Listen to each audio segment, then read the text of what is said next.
The views, comments, and opinions of the following program do not necessarily reflect those of Morris Media Studios, morrismedialive.com, or its affiliates. Listener discretion is advised.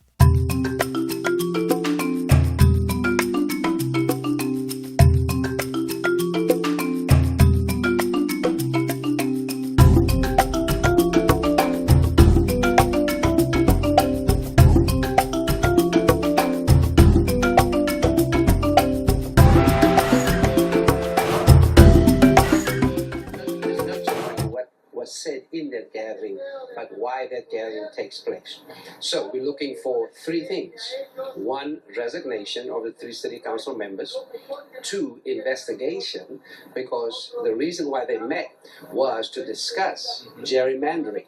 Now that's illegal. What you say, is hurtful about a person's, racial ethnicity, etc.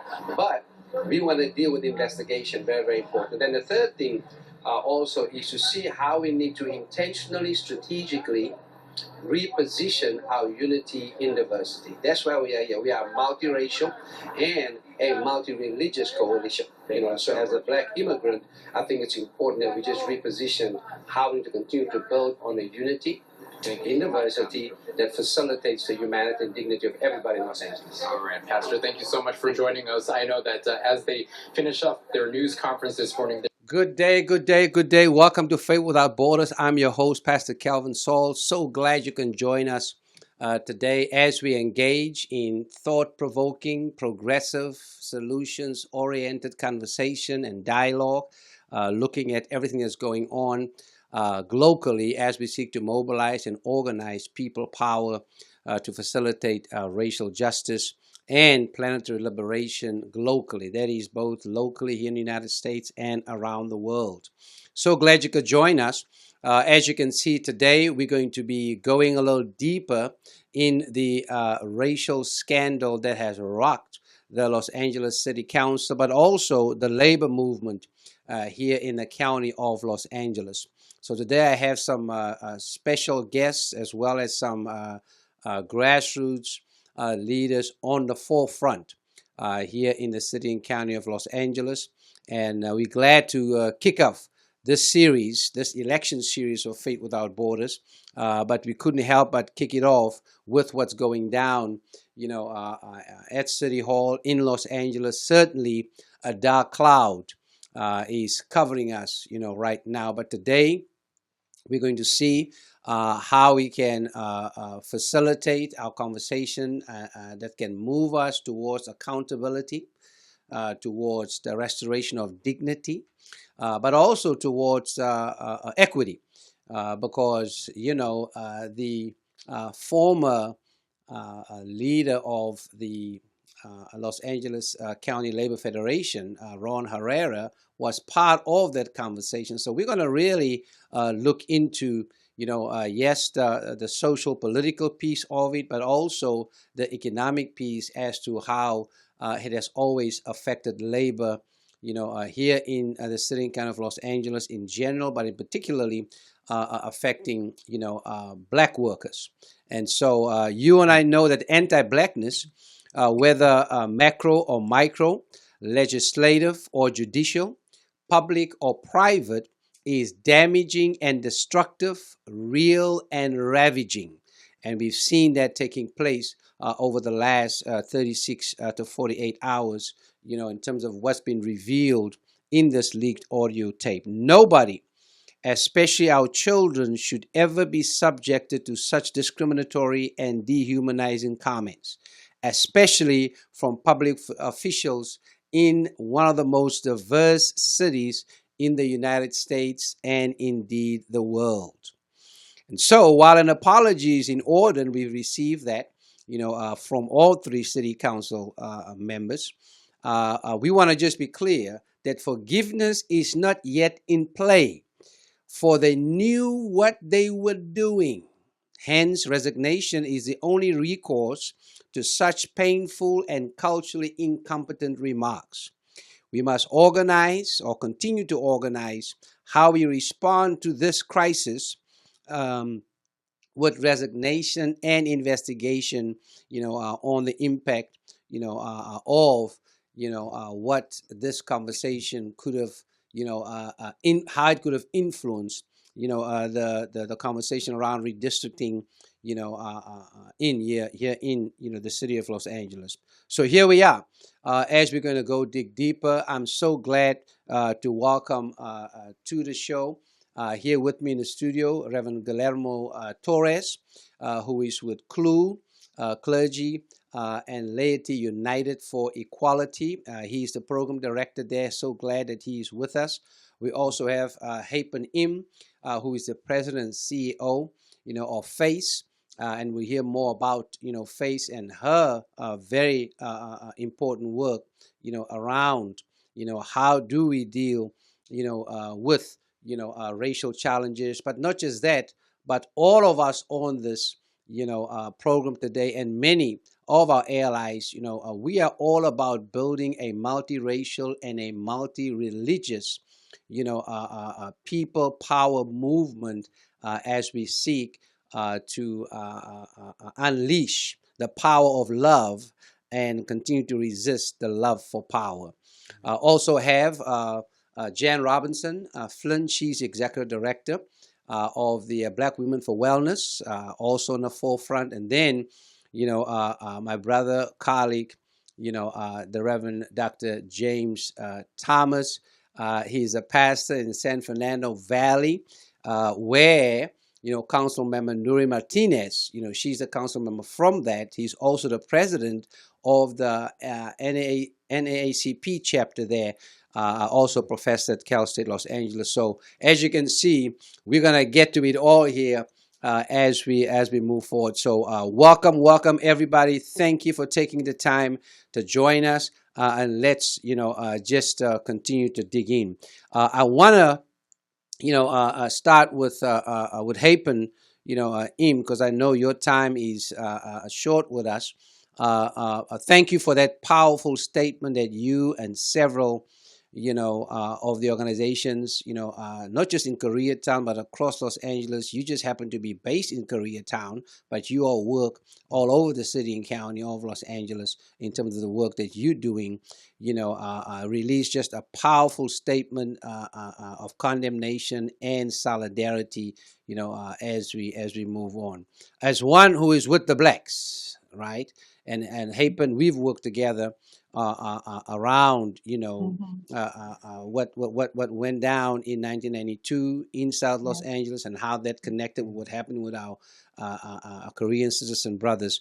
Can you just, share some perspective around this? Because on this tape, especially Kevin De Leon, referenced Koreatown as he made disparaging remarks to our indigenous sisters and brothers around this. Just share with us some perspective, from, yourself, FACE, as well as, just our Korean sisters and brothers, and I'll bring all of our other guests in.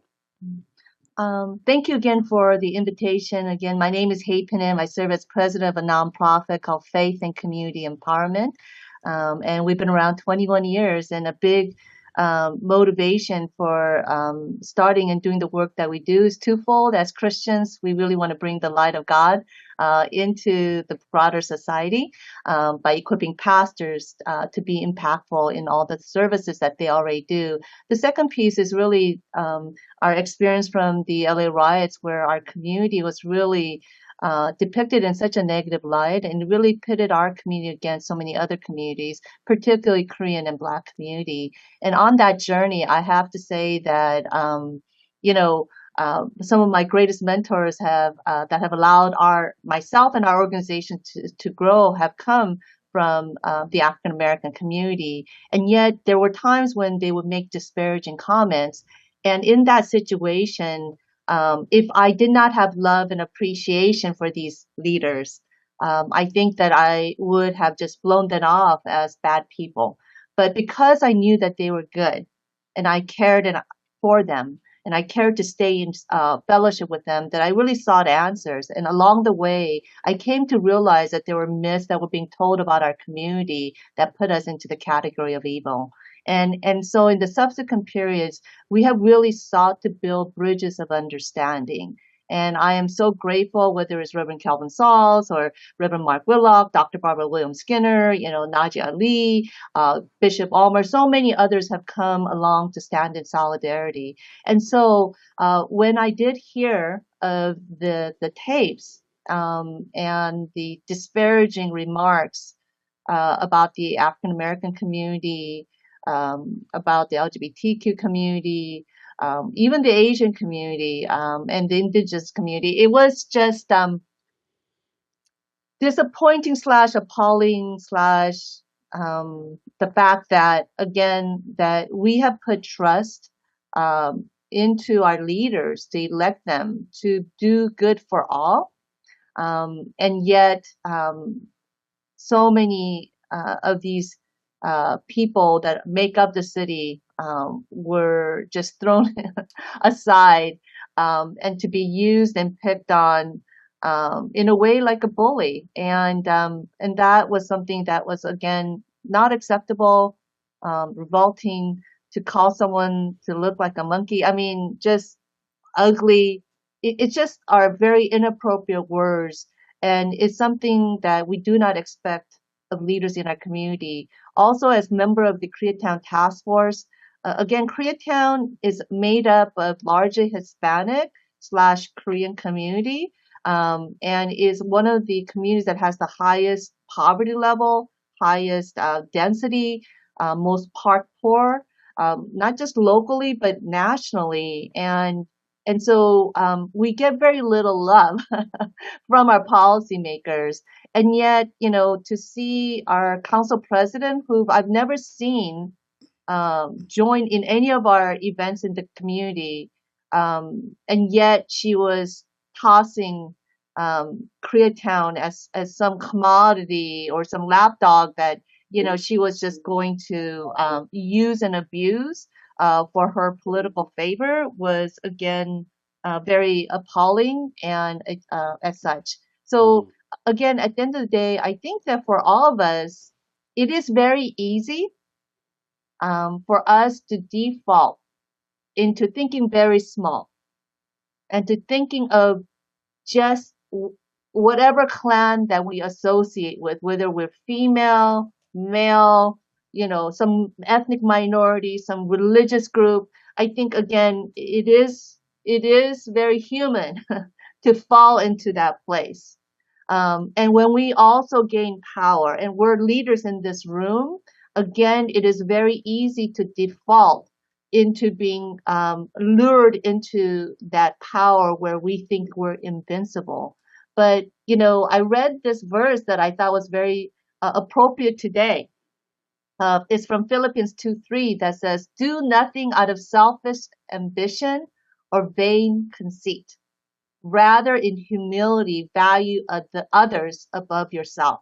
And I think that in just my journey, with especially leaders from the African American community, but I could say about also leaders from the Muslim community and so many others that are others, that I've come to really, again, have great love, respect, appreciation. But it started from a place of where we felt this disconnect. And instead of automatically just going to a place of disdain, but to seek and to seek from a place of love, to seek understanding, to create bridges of understanding, and to be curious of one another. And again, I really want to say that power is dangerous for all of us. But again, to remind ourselves, again, that this power as leaders would have been entrusted for us to do good. And that is a responsibility that we should all be held accountable for personally, but also for our elected leaders as well. Absolutely. I mean, the key for us is how do we, move from apology to accountability. That's very, very important. And a lot's been said there about, well, why can't we forgive? Why can't we forgive? Why black folk always got to be the first ones to forgive? And, and I always have challenges with people's shallow understanding of forgiveness, right? Forgiveness does not mean that there ought not to be accountability. However, there's not a requirement for it to take place, right away. We cannot dictate how the person has been hurt or to respond to that hurt. These were hurtful and painful remarks. And so And there should be compensation. There should be compensation, right? Right. Yeah. For the damage that's been done, and also accountability that this does not continue. Yeah. And when someone is sorry because they've been caught, that is not true. Yes. Yes. And that's I think, Hapen, you said it right. That's why a lot of us are saying that the apology is disingenuous at best and pretentious at worst, right? Because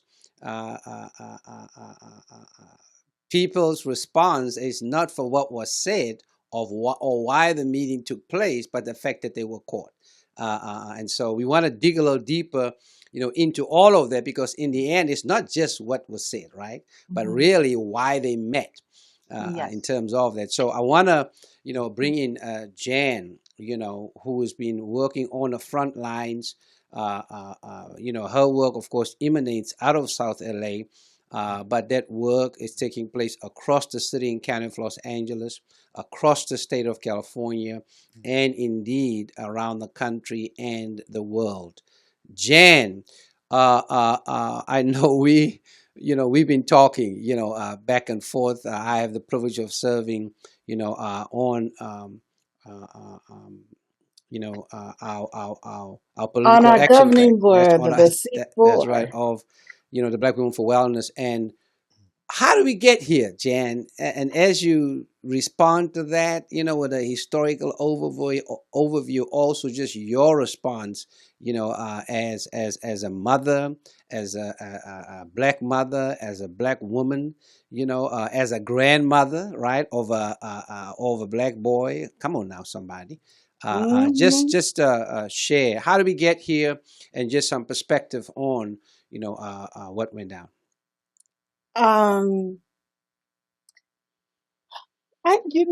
This country has a serious issue with racism and is unwilling to unpack the racist roots and do any type of healing around that racism. As a matter of fact, it just amplifies it. One of the thoughts that went through my head was, is this racism demonstrated by those 3 council persons and the labor leftover Trumpisms, right? Is that what that is? Because we saw during the I'm going to call it the Trump era, how anti-Black was given permission and it was just turned right up. And it frightened me that when we had the last presidential election, when Joe Biden was elected, the vote was close, right? That they're so close that they felt, that the election was stolen, and made a move on the Capitol on January 6th, and still debating on that. And I think what we have now is like a tyranny of the minority, but that's another story. I'm going to go back to this issue of accountability and power, and say that the things that they said about that Black child, and I do have a grandson, so I am absolutely appalled and frightened for my grandson at the virulent anti-Black racism that came from them. Virulent. They're going to take a 3-year-old out and beat him, right? Like, what? That's frightening. But let's get to some of the other stuff that came through or came out from that conversation. Number one, to me, they all felt very comfortable. So these conversations were not first conversations. and I will take it, they probably were not the last conversations. It was just one that was leaked, right? And what they were discussing was the power grab, and I'm going to say of unprogressive, undemocratic, white considered Latinos.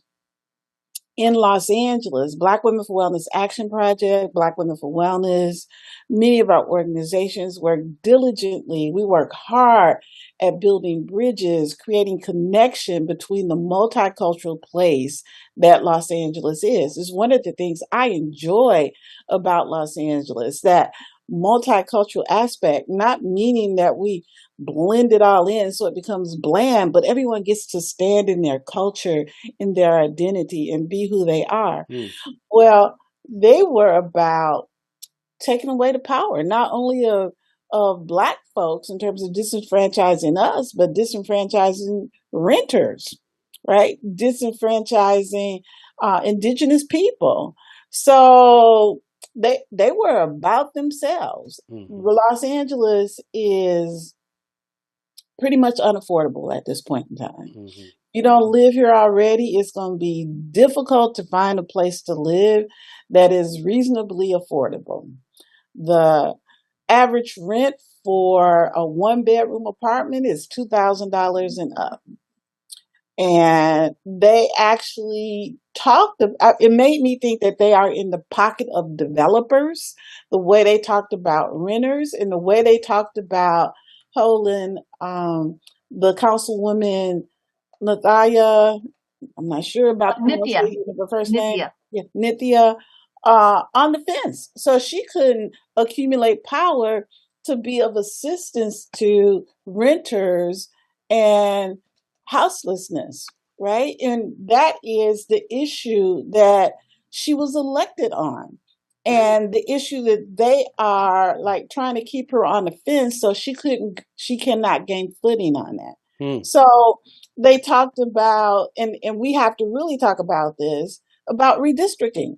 Yep. And if we think about those maps, and one of the things that has been called for that we're looking at right now is a Department of Justice investigation into decisions and how those decisions were made about redistricting. So traditionally, Council District 8, 9, and 10 have had large Black populations, right? But not only are we talking about how those Black populations vote, because right now CD10 does not have a person that they elected holding that seat. And we'll talk about how they talked about Heather Hunt in that regard also. But we also talk about what the economic bases are in those council districts, right? And how people are being displaced out of those council districts. I work in Leimert Park, and look at how Leimert Park is transitioning. I look at how USC is encroaching farther and farther out into the community. From when I went there, it is encroached a heck of a way out into the community. So they were looking at, how do we disenfranchise? How do we erode economic bases? How do we keep Los Angeles unaffordable for folks, moving here? They're looking at really not only impacting the community, but impacting the ability of the other council people to represent their folks, right? So that power grab, I need resignation. It absolutely has to be some accountability. And this not even talking about then how were contracts awarded and how was hiring done in those city council chambers. So, right? You have to look at what contracts have been awarded where they had the ability to influence and make decisions. We have to look at the commissions. Who's sitting on those commissions who make decisions about oil drilling and where we get to, or where we get to protect our homes and spaces from oil drilling impacts. There is so much power that they were accumulating, and who's pulling their strings. that needs to be examined. Yeah, no, absolutely, you're right about that. And I mean, part of all of this is, the disease, as I call it, of course, racism, and just the poisonous, progressive plantation politics, right? I mean, Los Angeles is supposed to be such a progressive, city, but truth be told, right? We we dealing with so much marginalization, in this, a place that is set up to be a place, that ought to celebrate and affirm, people's dignity, and humanity. I mean, at the outset of the American experiment, of course, has been discrimination and dehumanization. It has been disenfranchisement and marginalization, but also displacement, and it all comes together, right? In this particular, conversation. So one ought not, to be lost on the fact that, internalized racism is real, and let's not forget the classism aspect, of this. I want to bring in Reverend Dr. James, Thomas. He's a pastor of Living Wood Community Church in the San Fernando Valley, professor of Pan-African Studies at Cal State Los Angeles. He's also the president of the San Fernando Valley NAACP, and with me, co-founder of the Clergy for Black Lives Alliance. Pastor James, you are in the district of the former council president, Nori Martinez, who's now taking a leave of absence. And of course, we're trying to change those words around to see if that absence, can be permanent, right? And it's not just a leave, but actually, that she should, her absence should be permanent around that. I mean, let's, it is about, of course, resignation. It is about investigation, and Jan, and Hypen framed it beautifully. But let's do a little bit more excavation, all right? Right. In terms of, you are in her district. I know we talked with Pastor Eddie, who's part of Clergy for Black Lives Alliance. He was one of the commissioners on redistricting, and he shared, just some of, her divisive, disrespectful, and destructive behavior, during these, redistricting meetings. I mean, give us a little more info about, who, the former, who she is. Yeah, well, who she is. I will say two things. One directly impacts the NAACP. We did a bid, not under my leadership, but under former leadership, for office space. As you would know, and I say this everywhere, if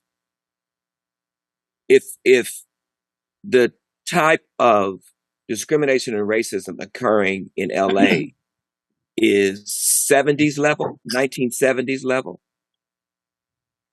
in the San Fernando Valley, it's 1950s or lower. So we get swamped.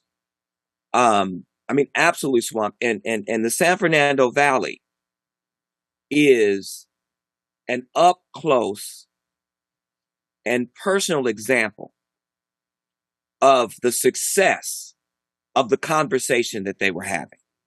In the San Fernando Valley, I've had to go to schools where there was 1,200 students, 18 Black students, being called the N-word every single day. Every single day. Where Nuri Martinez was concerned in terms of our office, and let's not forget, she started as a Los Angeles Unified School Board member. And so the word on the street with her, regardless of who you talk to, matter of fact, I heard this from a Latinx person. When I said she doesn't like Black folks, the response was, she don't like Latinx folks either. Now we know that she don't like Latinx folks. She don't like Asian folk. She don't like, she don't like white folks. She don't like gay folks. She doesn't like anybody. And that sounds a lot like Donald Trump. The only group of people that he likes is he and his family. But I want to deal with something in terms of going deeper. Mm-hmm. I don't feel comfortable calling this racism Mm-hmm. because Mm-hmm. racism is associated with power. Mm-hmm. And these folks don't have power. People of color don't have power. Mm-hmm. We are given power that as soon as we walk out of step with what the dominant culture desires and wants, they snatch our power from us. No amount of education, no amount of money will ever make us powerful. We saw this with President Barack Obama, the most powerful man in the world, in the free world. Couldn't even choose what color suit he was going to wear. Didn't have the power to say from his heart that Trayvon Martin could have been my son. Could not fully defend his mentor and professor when he was racially profiled and mistreated by the police. Had to retreat and then have beer with the officer that was responsible for it. And so this really is about how folks are choosing to navigate a white supremacist system. That's what this is about. And at the end of the day, those who have a moral compass, a faith perspective, I think navigate it better. Mm-hmm. And Hypin, that's why I love your work. I mean, I want to begin by just simply saying, everybody on the planet is Black. I'm James Thomas. I forgot to introduce myself. Professor of Pan-African Studies. Y'all got me fired up. Professor of Pan-African Studies at Cal State LA, NAACP president, as was always mentioned. And so one of the things that we talk about as a Pan-Africanist, as a Pan-African professor, I teach racial inequality, the Constitution, and government. So this is right in my wheelhouse, right? Mm-hmm. But we start our discussions before we get to the Constitution, before we get to racial inequality, we start with the fact that everybody is Black. Mm. All of humanity started in Africa, and we have the DNA proof for that. That's the first thing. We also then move to the fact that race is a social construct that was created to make the institution of enslavement more effective. Started in Virginia. And so then we talk about when we introduce the Constitution, we don't introduce the United States Constitution, we introduce the ancient African Constitution, or the rights for ancient Africans. And in those rights, it is discussed all people should have a place to live. All people should have land that they can use to provide for themselves. The land doesn't belong to anyone.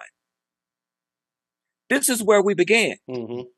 You know, that royalty in the African tradition has nothing to do with wealth, but has everything to do with character, everything to do with morality.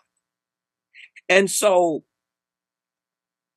this, in no way, this is not about these four people. It really is not. This is about a system of white supremacy, and what these four people represent is the fact that they too must worship at the altar of white supremacy if they are going to occupy positions of power. Mm-hmm. White supremacy takes no prisoners. You will either do its bidding or you will be gone. Yeah. And so these are four folks who, because of their political careers and their desire to sustain them, they sought to do the bidding of the white supremacists. And I think we have to make sure that that isn't missed. This we are doing, and I mentioned it, we are revealing a Black campus climate study at Cal State LA on Friday at 10 o'clock. And we talked to students, staff, administrators, and faculty. All of them talked about white supremacy and anti-Blackness and how it impacts them. Well, that's one governmental institution. That's higher education. Well, the truth is that culminated in the brutal removal of Dr. Melina Abdullah. Well, Kevin De Leon was in that room. I was the other professor. I wasn't removed, but had I not complied, I would have been in front of my students. And I didn't want them to see that or have to experience that. And so my point is that what was clear about what happened at the Pat Brown Institute was they thought it was okay to have a mayoral candidate debate without one Black person there except Karen Bass, the candidate, and I think it was Jim Hill who was the facilitator. Not one Black person. And then the two that were there were brutally removed. And when I approached the door, a white lady jumped from the table. I didn't even get in. She didn't get a chance to know who I was. I didn't get a chance to explain that I was a professor. She jumped from the table, ran to the back, and a police officer, a San Gabriel police officer, approached me and started screaming at me saying, "Get out, get out." Myself and my class was behind me. What is my point? My point is, how is it possible that people would think that you could have a mayoral candidates forum and have no Black people there and seek to eject all the Black people that you see, professors, both professors, unless you have this ideology, unless you hold the ideology that has now been exposed in City Hall. You know, I want to Please jump as in. well. Thank you so much. I want to kind of say that I like the way you said that maybe it is not about racism, although it's everything about racism. I know that as an Asian American, we've been in so many rooms where our presence is completely invisible. And so I think that minorities, perhaps maybe it's not racist power, but we do all have power. And at times we tend to all be guilty. And I think for me, in hearing these leaders, and some of them, they were there and being complicit, or at least came across as being complicit, was a good reminder for me to be humble and to be able to not hang with those who may be considered evil, just as in the Bible, right? But in addition, to have the fortitude and the vigilance, the awareness to step in, to talk, and not let things slide. And I think, again, I do have some empathy in the sense of that when your boss or people who have power, who have goodies to share, are saying things that you may not agree with, that it is so much easier to just let it slide. And in your head, you might be saying all those things, but that there are consequences of not speaking up.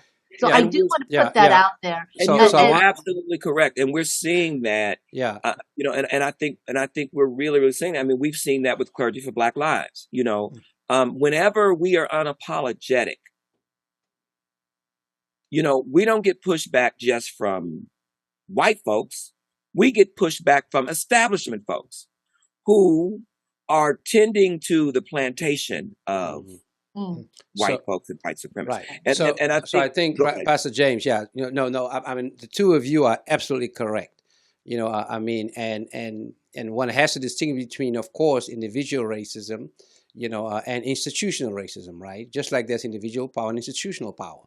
But I think what's in play here is, you and I know this, is internalized racism, right? In terms of how we basically, as Paulo Freire puts it, embrace a pedagogy of the oppressed. You named it, Pastor, Thomas, and then begin to do the bidding, of the oppressor, around it. And so I think it is very, very, and there are several, there was a powerful op-ed in the LA Times, about this. And I think we have to just be aware of this, that, the experiment of white supremacy in the United States that goes with, what we call, religious nationalism, right, is real. And right now we are in the middle of a disruption directly, strategically, consistently, of that third reconstruction that we all continue to fight for. So I think all of this is real, around this, and so how to achieve that is, of course, to keep people apart, right? Teach them narratives about each other, and then through that facilitate hatred. That's what apartheid, is all about. And so we are seeing, right, the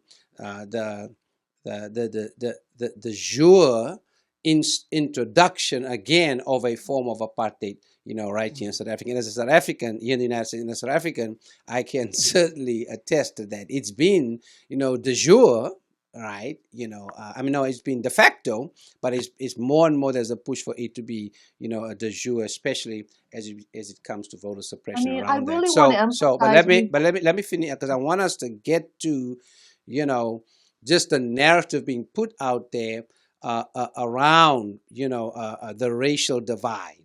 All of us sitting on here, we are aware of that racial divide, but we are very, very intentional, around how do we intentionally, courageously, and creatively build multiracial and multi-religious coalitions and alliances. Not just build it, but bridge it, right? Because you can build it, but then you can build the bridge, but at some point you got to cross over, that bridge, and to do it in such a way that nobody has to sacrifice their humanity, nor their dignity. And I want to bring in, Reverend Guillermo Torres, because he's been working with us on that as a Latino pastor, and we have several that's a part, of our work that we are doing, in this multiracial, and religious, coalition building. And so when we gathered at City Hall, yesterday, the third, press conference we had, because we had one with Cedillo, at City Hall on Monday morning as part of, acknowledging and commemorating Indigenous, Peoples, Day. And then 11 o'clock, we gathered, as religious and civil rights leaders at Bethel, Baptist Church. And then yesterday, we gathered again, and there will be more gatherings. So I want to bring in, Reverend Torres.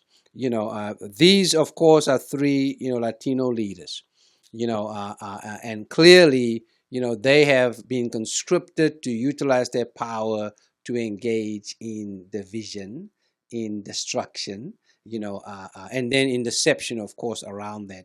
Can you just share some perspective, for us, if you will, around, as a faith-based organizer, which is, who you are, and we are there together. Just give us some perspective around how this is playing, in our Hispanic, Latino communities. Torres? Excuse me. Thank you, Reverend Sauls. Well, it was very painful, and disgusted with what I saw and what I heard. And it was not just 3 Latino leaders, but actually Latinx leaders, but actually 4. That exposed this out of the darkness into the light.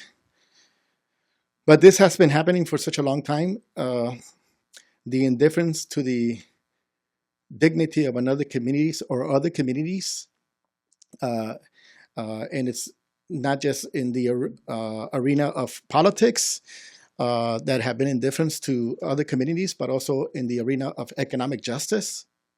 Reverend Sauls, as you know, through our Black and Brown Clergy Coalition at CREW, we've been doing a lot of work around this for a long time.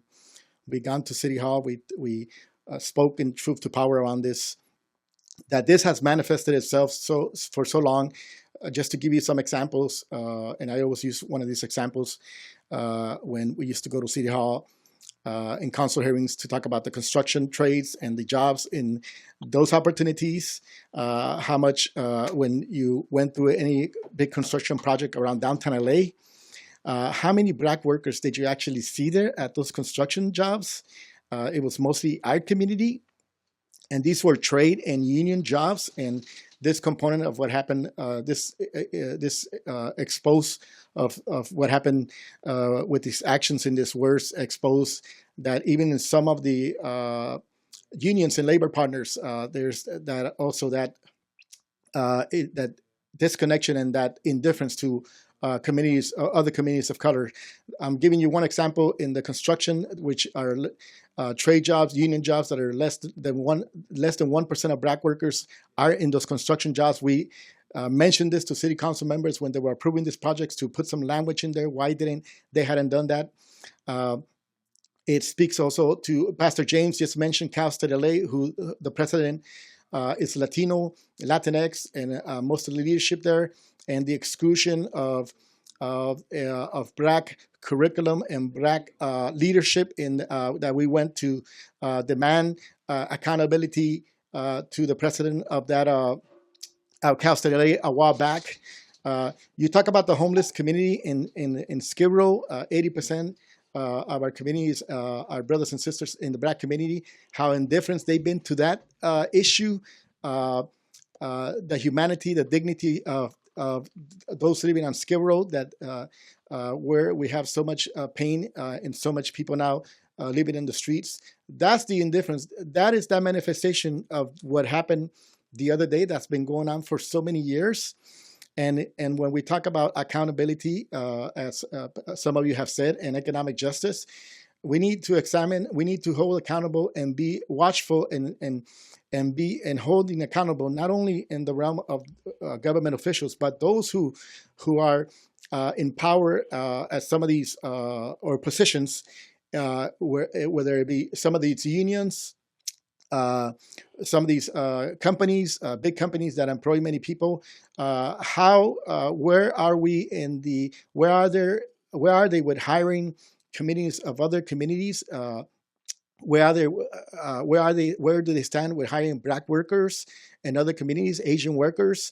We need to really. It's a time for a lot of reflection because there's a lot of pain right now. A lot of brokenness, and it's so sad. It's just, for me, it's so sad that that our community leaders who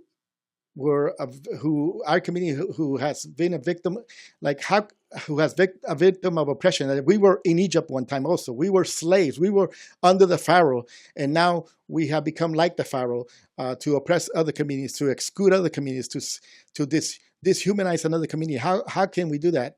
How can you do that when we were once when we were also the victims of that oppression? And Pastor James mentioned the oppression that has been going on in this country for so many years, and now we stand in these positions, and now we're going to become the oppressor of other communities. It's just very disheartening. It's very painful. And not only that you dehumanize our these Black communities, Asian communities, but you dehumanize even your own community. That's very shameful. And as as Reverend Sauls said, accountability requires resignation before we begin to talk about reflection, repentance, and forgiveness. There is, and this comes from a heart not of hate or revenge, but it comes from a heart seeking justice, seeking dignity, because you have broken all of us when these actions were taken, and when this and all this stuff that's been going on for so long in this city. You have breaking all of us. You have, as Martin Luther King one time said, "An injustice to one and injustice for all." You have broken the chain of human kindness, of compassion, of justice, of human dignity when you do actions like this, or make comments like this, or seek to disenfranchise another community. And that's why this is so painful, because how could you do this when you were also enslaved in Egypt at one time, and some of us are still enslaved in Egypt, or some of us are still in the wilderness trying to get to that promised land. So that's what's really hurtful and painful. Yeah. Certainly, a dark cloud hangs over, the city, of Los Angeles in general, but also city council, and we all know that in the midst of darkness, only light, can, drive out darkness, and that light, in so many ways, is a light that emanates from truth. And part of the white supremacist agenda is one of deception, distraction around that, and so it's important for us just to realize that. So as we continue to shed light on this here at Faith Without Borders, we clear that resignation has to take place as part of accountability. Investigation, has to take place, as part of accountability, but we know that some dignity and some humanity has been violated. And then also the key piece about equity. So we want to get to that economic piece because that is so critical for us as we move forward. I want to just interject before we move forward. Just one little thing. I think that what the last speaker just said, I don't have his name. Reverend Torres. Reverend Torres. I think the part also that we need to make sure we talk about is the betrayal, which is why it hurts so much, because we thought that at least some of these folks were, understood, that they had some insight, that they had some wisdom about the work that it takes to build these relationships between our communities. One of them was at a meeting of Black women on Saturday. My Lord. On Saturday. And, so it's like you expect your enemies to do what enemies do. But sometimes you think folks are your friend or your ally or a partner in the dismantling of the systemic racism and institutionalized bigotry that we're dealing with.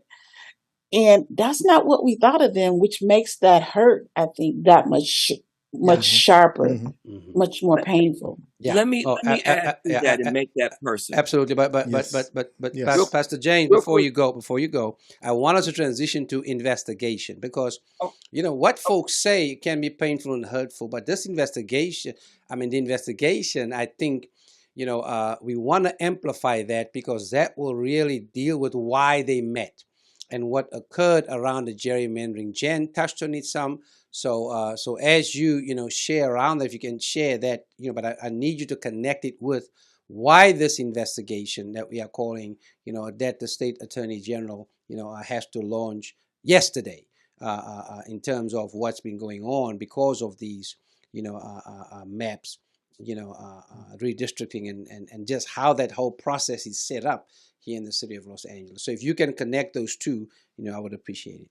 Yeah, I certainly will. But I did want to just point out, in terms of the individual and personal hurt, I did the eulogy of one of those persons' wives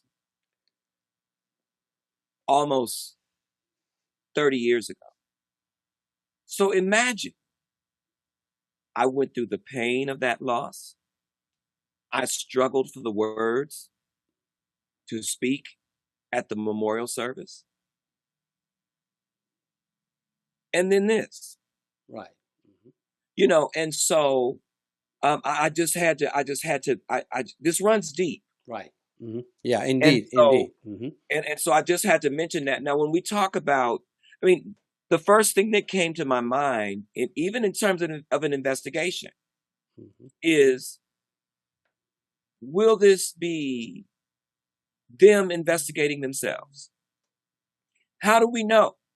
Well, let's talk about what kind of investigation, Pastor Thomas, would be just and fair and move us towards accountability, transparency, and restore the integrity, of what needs to be going down in City Hall, but also in general with all of our elected officials. If we want to have a vital democracy, multiracial democracy. I would say, and I'm not trying to push my organization, but I am trying to push my organization because they've done this. I would say that this investigation should be turned over into the hands of the NAACP legal defense team. That they or that a cadre of, almost like a Christopher Commission, comprised of leaders from the very communities that were assaulted by their words, that there would be funding for them to do this investigation, and that the investigation could be overseen by the Attorney General. But at the end of the day, this did not, if you look at the way that Black folks have fled Los Angeles, you don't need these 4 folks to have said what they've said to know what was going on. And so while I understand that, but at the end of the day, we need something deeper, and we need people investigating this that we know we can trust. Mm-hmm. And we understand that there is not one government organization or entity in this state, or very few, that could not find a way from benefiting from not taking a heavy hand on what has been going on, simply because of the numbers of Latinx folks in the community. What I think is hopeful, what is heartening, is that the Latinx community is standing up. Right. Indeed. That is what I think, and that's something that we always wrestle with when we have leaders of color, when we have Black leaders in positions of power. How critical should we be of them? You see what I'm saying? And so how do we hold them accountable? And so this is really a lesson in that. And so I would say that just moving forward, that we would strengthen our demands with, wait a minute, we need a Truth and Reconciliation Commission. Yeah. So I would, from South Africa. Yeah, as one who was born and raised in South Africa, I would want a minute saying we need a Truth and Racial Justice Committee, because I think sometimes we jump through reconciliation too soon without dealing with the institutional aspects, that continues to facilitate racial terror. So, but then we can do another show. We can do another show on that at some point. But Jan, just a little bit more around this investigation piece, because I think we want to. I want to make sure we get some. Right. Thank you, so Pastor James. Let me say that it is absolutely amazing the number of meetings that have happened since Sunday morning when this was leaked. I feel like there are meetings going back to back to back all over town about this, right? So California Black Power Network met, California Power Network, Black Lives Matter, the Collective of Black Women Leaders. Everybody is meeting and trying to figure out how do we move forward and where do we move forward? And I think because so many of us, like James, felt this personally, felt a personal hurt and betrayal. And therefore, that call to action is much more amplified, right? And I also think, like you said, Reverend Sauls earlier, we are in a moment or move of our movement where we are disrupting the status quo. We are disrupting white power, and it's fighting back with all it can. But I think we are winning. And I'm going to have confidence in that we are winning. So what Black Power Network put out were 3 demands in addition to the resignation, because we're going to say everybody was in absolute agreement on resignation of all 4. The 3 city council person and the labor person has made that resignation already.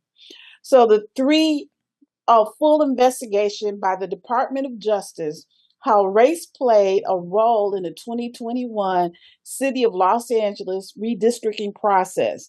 Now, we know that the city of LA, those folks had all the power with the redistricting. So, yes, we are asking for the Department of Justice to come in and examine that, do the full investigation, right?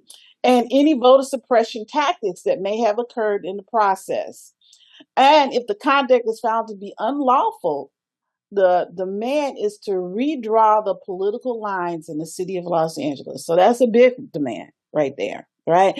With consequences, and asking a federal department, because the census was a federal thing, it was a national thing, to come in and say if there was shady, unlawful, we know unscrupulous, immoral activity going on, that we need these lines redrawn, right? Absolutely. And to investigate what happened and what happened with the voter suppression also.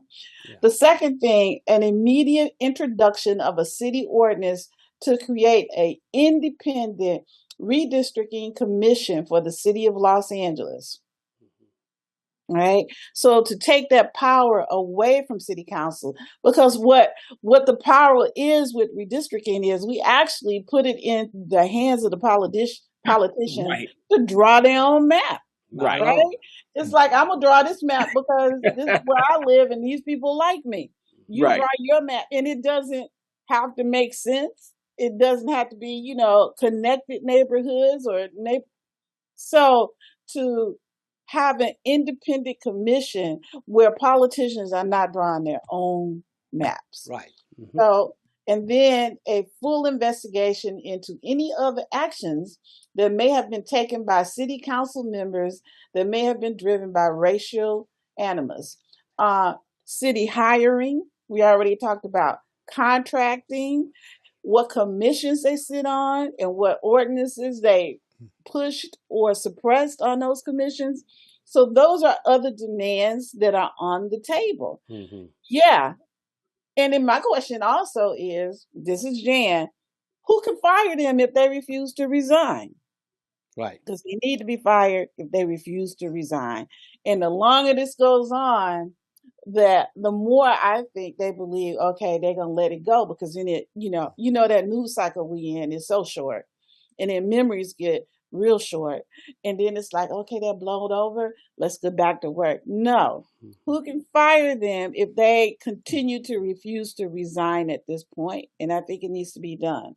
And then comes the question of, we need some elections. We need elections for CD10, for CD1, for CD16, and CD4. Those are, I believe, the council districts that they represent, and to give a voice to the people in CD10 who had Heather Hutt, who I do not have a problem with at this point. But she was appointed as opposed to them having an opportunity to elect someone to represent them in CD10. Right. Yeah. Right. Mm-hmm. And that was on them too. Mm-hmm. Right.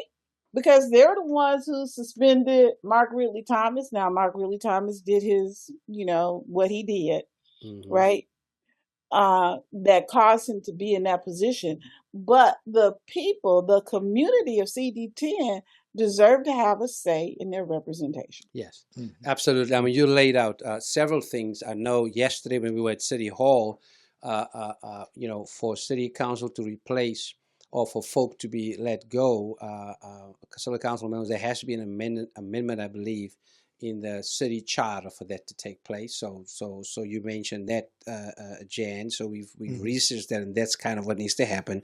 The other piece, I got word this morning that today there will be a motion introduced to create an independent redistricting committee.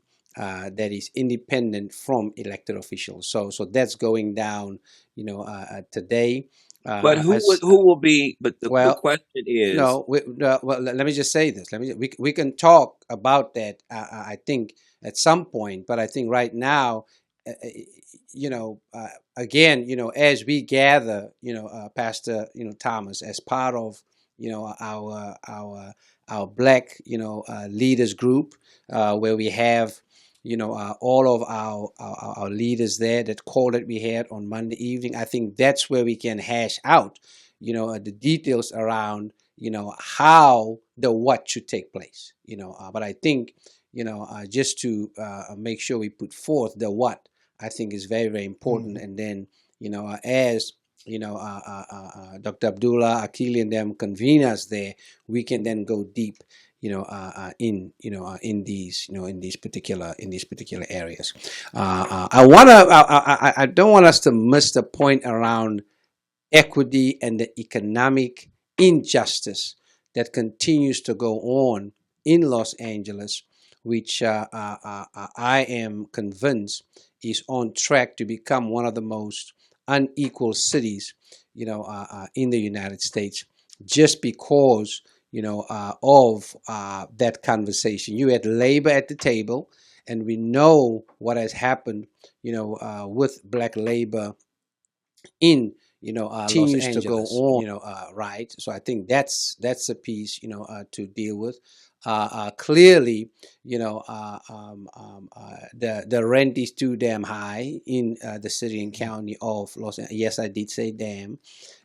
So how do we deal with, affordability, in such a way that it does not necessarily violate dignity and humanity? I think one can find a balance, for that. But this whole piece about, that's why we talk about plantation economics that's happening in the so-called progressive city and county that continues to disenfranchise, Black people, and other people of color, because everybody jumps in and want to get that piece of the pie, not even realizing that this pie has reached its expiration date, around that. So I want to just check in, to bring in that labor and that economic piece, because sometimes we miss that. We sure enough missed it in South Africa. That's why we're not going to get to, reconciliation until we deal with racial equity, in South Africa. And South Africa was, white supremacy in South Africa was correct in doing it there, because they've received and read the script from the United States. I mean, let's just be real about that. So let's get some thoughts around that particular aspect, as we make our way to, how do we continue to reposition, trust and rework unity and diversity, that amplifies humanity and dignity. I want to ask, Reverend Torres to maybe share a little bit about that, because of Clue's work with labor.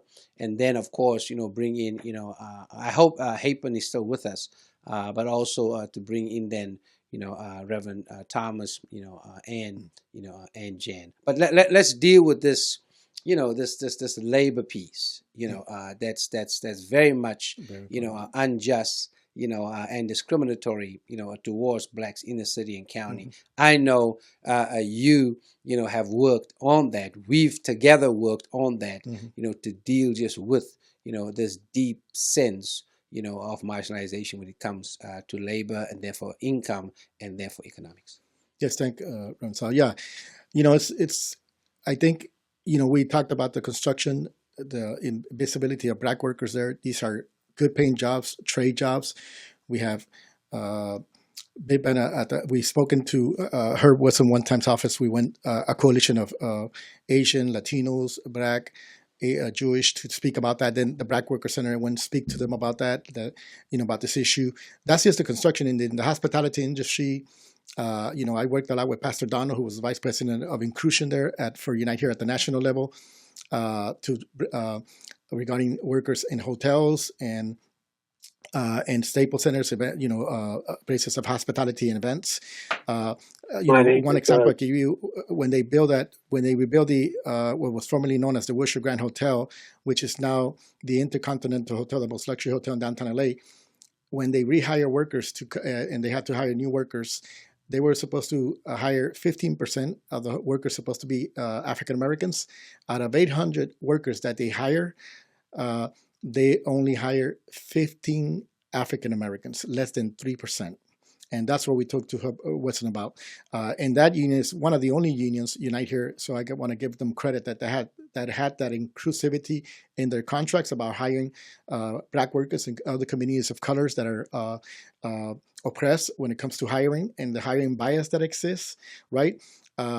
USWW, SEIU, when we were talking about we had to, they called us that they needed support because a lot of Black workers work in the security jobs in downtown LA buildings, and they were and they had gone from 80% to 50%. And these are union jobs, right?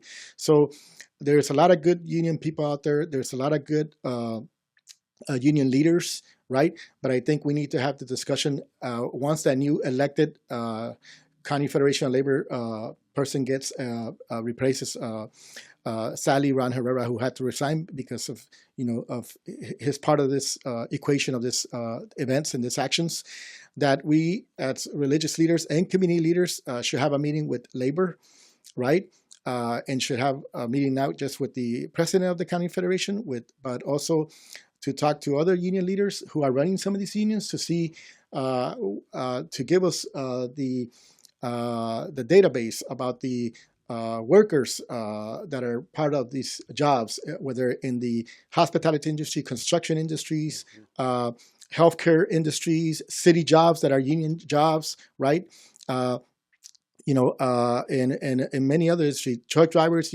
We had a case we were working with the Teamsters on this campaign by the harbor. There was a warehouse there, and the company was horrific against workers, but they used to have the workers come at 6 or 7 in the morning, form a line to see who was going to be hired that day. And the Latino workers, our community, were the first ones to get hired. The Blacks were the last to get hired, and the first ones to let go when they had to let go somebody. So that hiring bias, discrimination, it's you can see it everywhere in all these industries. Black workers missing, and other communities too. So we must. Not all, like I said, not all our labor partners might operate in that mentality that we saw just with this thing that just happened. But we want to make sure that there's inclusion. We want to make sure that that the dignity of every worker is, no matter what race they are, that they are part of this equality, income equality, not excluded, and to make sure that they are. Because if they're not included, you might as well exclude us. You're breaking the chain of human dignity. You're breaking the beloved community, right? So we want to make sure that we continue to address that because it has long been neglected and people have not taken action, including city councils, officials, and others who will empower positions to be able to make a change. Yeah, absolutely. I mean, last hired, first fired. In the Black community, we are acutely aware, of how that continues to play out even in 2022. We must seek a balance between, of course, inclusivity, equality, and equity. That's very, very important. Equity. I mean, the mere fact that Ron Herrera from the Los Angeles County Labor Federation was part of this conversation, basically, points to the fact that there's even something institutionally and structurally wrong, unjust about how that labor federation is even structured, right? And we've heard, folk talk about that, Pastor Thomas. I know Dr. Molina talks about that because she's a rep to the federation, right? And continues to talk about just around the structural challenges and the infectious nature, of plantation economics and white supremacy in that federation. So Pastor Thomas, some thoughts from you just around how do we move, this, economic or racial equity, piece forward in the midst of ongoing plantation economics. If you don't mind, I want to play something real quick. This is a message that I got this morning, and I because I think it is really important to highlight the fact that this is happening to real people. Let me play this real quick. 2, 5, 6, 7. I'm calling because my employer has, they are violating my civil rights. Whenever I file some paperwork, they don't do an investigation. They only do it for somebody else. They leave all the information out. They just submitted me a letter of removal, citing all these things that I've done. But on my side, they didn't investigate anything, but they're firing me on the words of two people that only have less than 5 years. I have 28 years. They keep telling me that my voice is not credible, but yet these two people are more credible than I am without even investigating. I submitted several statements. They didn't even investigate it. They just didn't even. So I think you get the point. Yes, yes. You know, see, and that's the other just piece one of many calls. Yeah, that's just one of many calls. And he said he has 28 years with the company. These people have 5. There was another, and this is the thing. What do you do? We can't handle the complaints that we get into the NAACP. There is no one to listen to people that are being pushed out of their jobs. There is no one. You know, when Black folks, and it is highly appalling. You know, we should do. I mean, there shouldn't be an organization in this city that doesn't have Black employees. There should not be one, but there are many. And many of those are government institutions, LA Unified School District. Now, I wanna recall a conversation because there's so many different dimensions to this. I asked a city council member, a Black city council member, why don't you all hire Black people? This is the response. We would love to hire Black,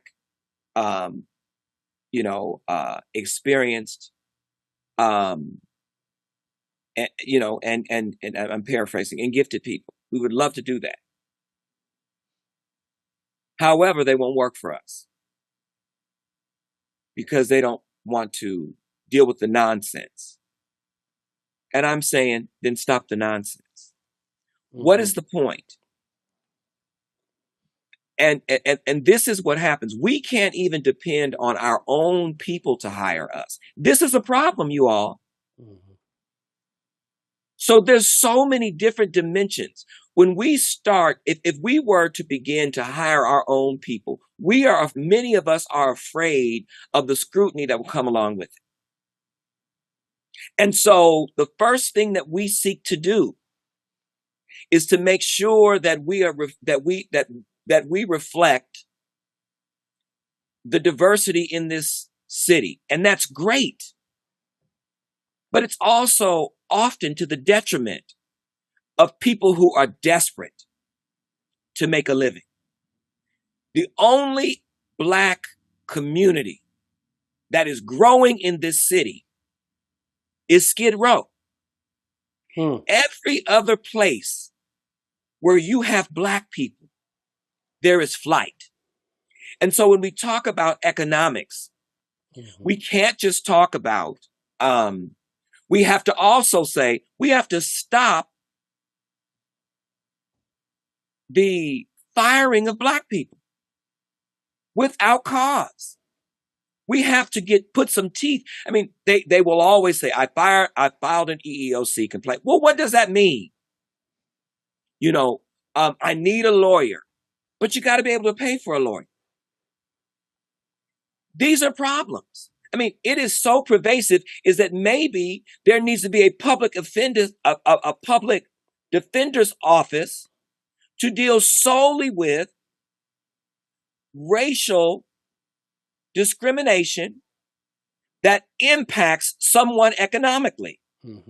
That you shouldn't have to pay for a lawyer to defend you against a wrong committed by an agency that receives federal money, that has contracts with government. City money, contracts with city government or federal government. Mm-hmm. There ought to be some kind of way Mm-hmm. that everyday people just trying to do their job can have some protection. They also argue that the unions don't protect them. Now we know why. We've been saying, Black folks have been saying this for a long time. The union does, when we file a complaint. Now my union protects me, California Faculty Association. We're a social justice union. But Black folks have been saying for a long time, well, I filed a complaint with my union. They didn't do anything. They sided with the employer. Mm-hmm. This is what Black people have been saying for years. Right. Now we know why. Yeah. Mm-hmm. And so I would just say, as we seek to make this economic impact, that we understand one of our most important duties should be, let's make sure that Black people don't first lose the job that they have without cause. Mm-hmm. Yeah, indeed. So I think we have to realize, that racial justice without racial equity in so many ways, can become an exercise in futility. And we hear all about incrementalism. Well, incrementalism only strengthens the hand of the oppressor, right? In terms of that.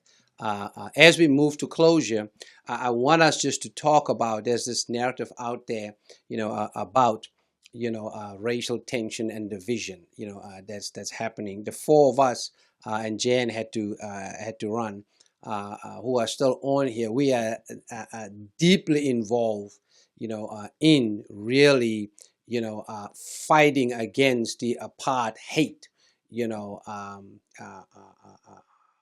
syndrome that seek to seep in, whether it's in our national politics or even right here as we see, in our local politics. How do we, continue to creatively, courageously, and intentionally build multiracial and multi-religious, and I should add there, multi-generational as well as multi-regional coalitions, you see, that can move us forward into a just and fair multiracial democracy. I'm going to ask each one of you, Dark Cloud is here, but we are people of faith, right?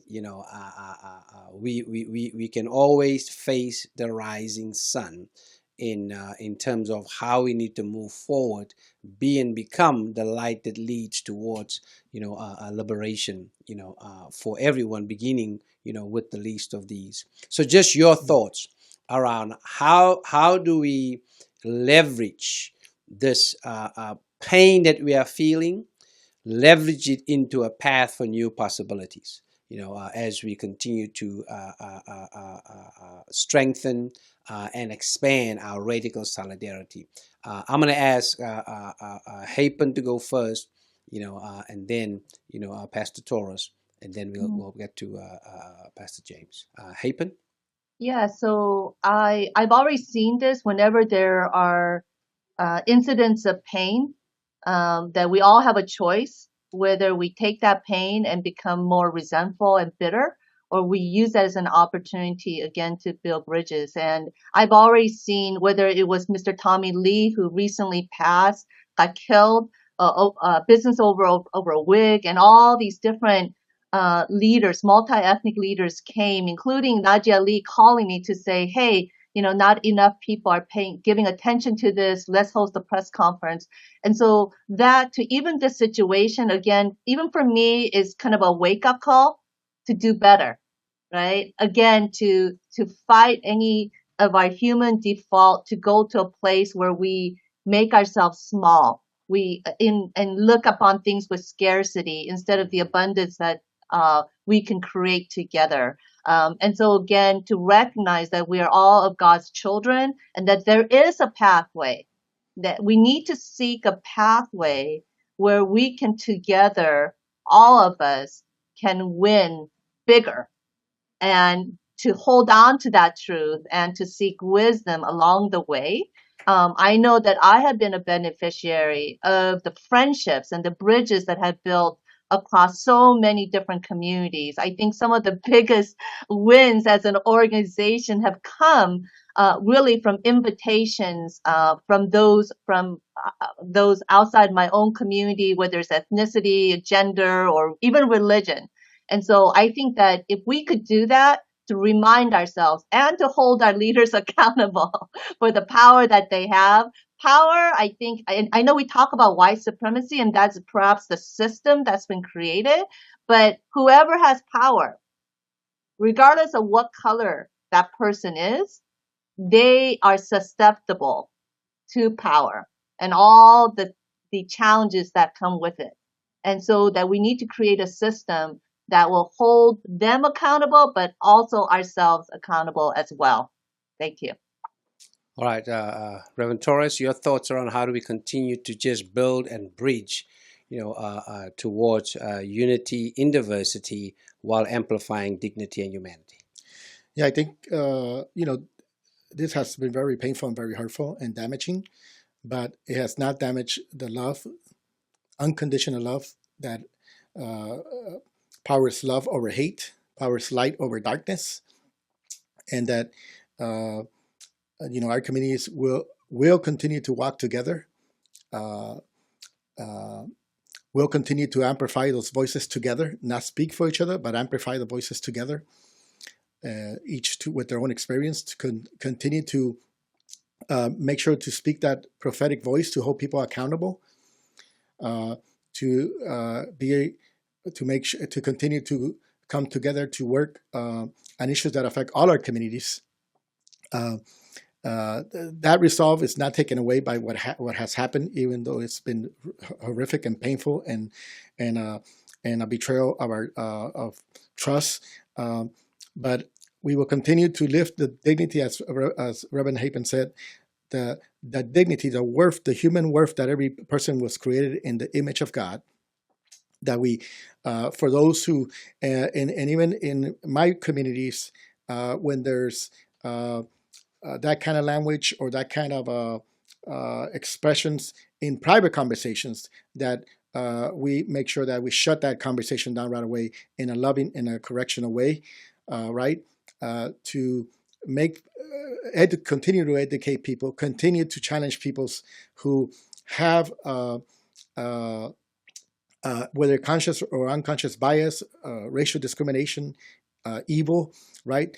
So that they come to walk in love, unconditional love, where the absence of love there is, where the absence of love is, there's the absence of justice, there's the absence of humanity, kindness, compassion, empathy.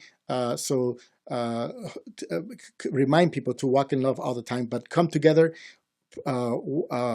not only pray with our mouth, but pray with our legs, our feet, by being out there, especially right now from our community. It demands to have a strong voice to condemn such actions and comments, but also to demand accountability, investigations, resignation, genuine resignation, and genuine acceptance of responsibility, and to make sure that we continue to be in the to continue to demand that the inclusion of every community in the sense of economic justice, equality, equitable, all of our communities, that we continue to do that, and Reverend Hapen mentioned one more thing, which was not to be self-centered, not to think, yes, we advocate for our community, but if there's an absence of another community, it's our job, it's my job as a human being, as part of the God's the equation of believing in God and having faith in the divine, that I lift up those who are missing, that they make sure that they are at the table where those decisions made. And as Martin Luther King said, we should overcome, we will overcome, and we will defeat hate, racism, and discrimination, and we will continue to walk in the light. Certainly, audacious allyship is critical, and radical solidarity is possible and so much needed. Reverend Dr. James Thomas, your thoughts around how do we continue, to build, unity and diversity while amplifying, dignity and humanity.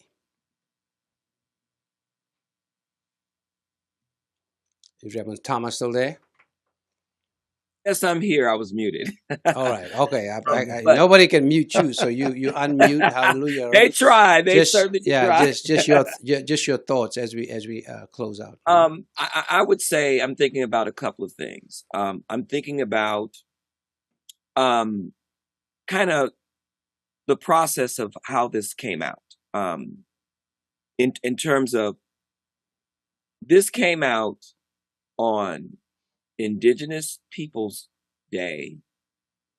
And when I went to camp, I was on campus yesterday and I saw that they had all this stuff up. I'm like, what's going on here? It's some kind of celebration.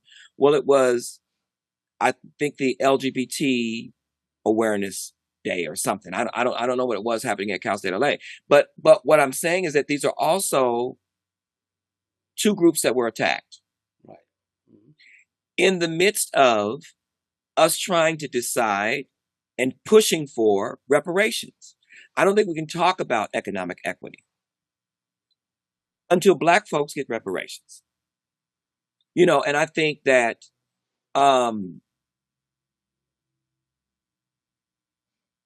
if that one of the ways, and this is not to say that this is for Black folks to the exclusion of everyone else. That's not what I'm trying to say. But what I am saying is that Black people in their organizing have always been inclusive. And typically every battle we have won, other folks have benefited from it, not us. And so I think it's time for the battle for Black life to really be lifted up and to be fought for by people who are not Black. And for those folks to demand that we be able to benefit from this fight in some way economically. We can't continue to ignore the strategic removal of over 600,000 Black people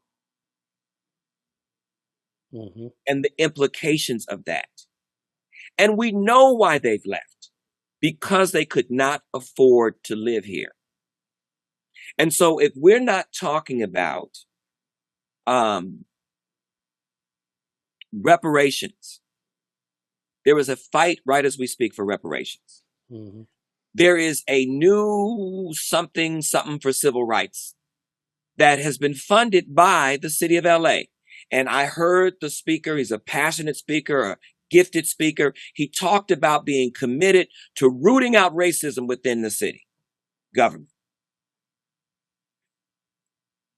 That ain't getting it, because the people who are most impacted are not brought to the table. And so I would just say that whatever we do, the people that are out there in the street that are enraged about this happening ought to be the folks who are coming together to determine how we move forward. That's what should be happening. It should be the very groups that those four, because apparently they're afraid of, that those four specifically identify those groups should come to the table and determine whether or not the things that the city does in response to this are sufficient to the benefit of the people on the ground who have been most impacted. Absolutely. We ought to realize that white supremacy thrives, in division and dehumanization, marginalization, and all forms of just, seeing how we can get over folk, as a part of just continuing to pursue, and practice, plantation capitalism or racial capitalism, if you will. That's alive and well, and we all know it is happening. I want to thank our guests for joining me today. Faith Without Borders. We'll be back again next week, of course, as we move into this, consequential election season. But I think what we are talking about here, going down in Los Angeles, is a microcosm to what's going on around, the state and indeed around the country, and how we will respond to this. Is going to be very much, essential around, what's been revealed. I want to give a shout out. We've seen all these beautiful images. I want to give a shout out to the Black Los Angeles Young Democrats. They designed and developed those T-shirts. I am with the blacks, and you saw those, in our images that we showed, and looking forward to our ongoing work together. And actually, curating and coordinating, a dialogue with them so that we can make sure that this coalition building is not just multiracial, it's not just multi-religious, but it's also multi-generational as well as multi-regional. So looking forward, to working, on that. And so we are praying with our eyes open, right? Prayers up for healing and restoration, renewed trust, and repositioned unity in diversity. And we all know that genuine unity is rooted in the acknowledgement and the advancement of mutual dignity. Mm-hmm. Let's be clear. In coalition building and allyship, the words of James Baldwin always provide lamp and light on my path. And hopefully our paths towards unity and diversity within, a multiracial democracy. James Baldwin wrote, "We can disagree and still love each other unless your disagreement is rooted in my oppression and denial of my humanity and right to exist." These tapes reveal the bold and blatant denial of dignity and humanity rooted in anti-black racism. And so, as we said, excavation will continue until, so that we can put resignation into context. And then this call for an investigation, as we continue to move, towards the restoration, of trust and the restoration of genuine unity as we move towards a more just and fair society. This has been Faith Without Borders. I'm your host, Pastor Kelvin Sauls. Let us continue to march on to facilitate accountability, to facilitate dignity and equity as we move on to building and bridging towards God's beloved world house. Peace out.